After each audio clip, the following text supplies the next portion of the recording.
Welcome back to the RMAC Showcase. This was the scene last time the Fort Lewis football team was here at Ray Dennison Memorial Field. A blizzard, and even worse for the Skyhawks, a 54-7 defeat against Nebraska Kearney. Fort Lewis wrapped up the season with a 3-8 record for Coach Cesar Rivas-Sandoval, now entering his third season at the helm. That record will not do.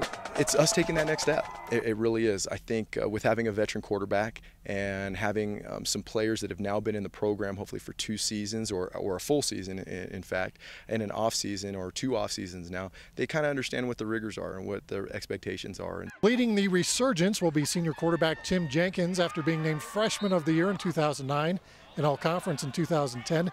Jenkins battled through some injuries in 2011, and he is now hoping for a career year in 2012. It's just going to take a lot of hard work. That's something that always drives every athlete, but like I've told a lot of people, is my goal is to break the most wins as a quarterback here, not to have the most all-conference accolades. For the RMAC, it was one of the best years in conference history for football, as 2 teams made the NCAA tournament as the number 1 and 2 seeds. The game of the year turned out to be Nebraska Kearney taking on CSU Pueblo in Kearney. The 4th-ranked Lopers were upset by the number 11-ranked T-Wolves 27-14 back in October. CSUP went on to become the number 1 ranked team in the nation and the top seed in the region. The Pack hosted defending national champion Minnesota Duluth, falling 24-21. Meanwhile, number 2 seed Kearney hosted Wayne State of Michigan, losing 38-26. Pueblo was 9th in the final rankings, with Kearney number 10. Award winners: UNK's Jake Spitzelberger, Offensive Player of the Year. Pueblo had a bunch of awards. Lee Meisner, who signed with the Atlanta Falcons, as the Defensive Player of the Year. He's also the Academic Player of the Year. Kyle Major, Special Teams Player of the Year. J.B. Matthews, Freshman of the Year. And John Riston, Coach of the Year.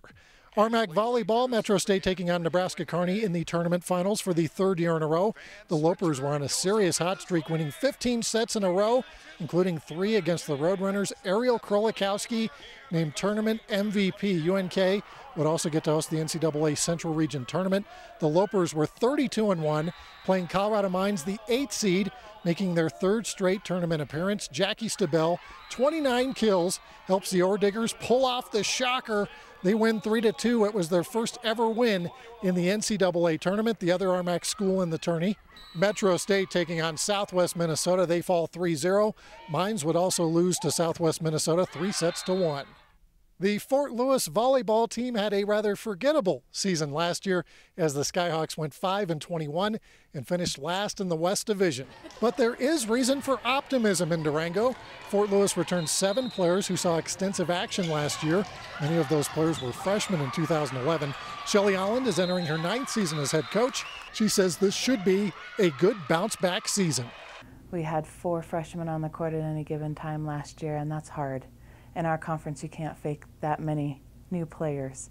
So what's nice is that I now have a great core of players coming back. I don't have any seniors, so I have great sophomores and juniors that will really have the confidence to finish games that we couldn't do last year. I'm excited. I think being an underdog is the best position to be in, and I think no one's expecting much out of us at all, and we can just kind of sneak in and show them that we really do have a lot of talent and young talent that's coming up.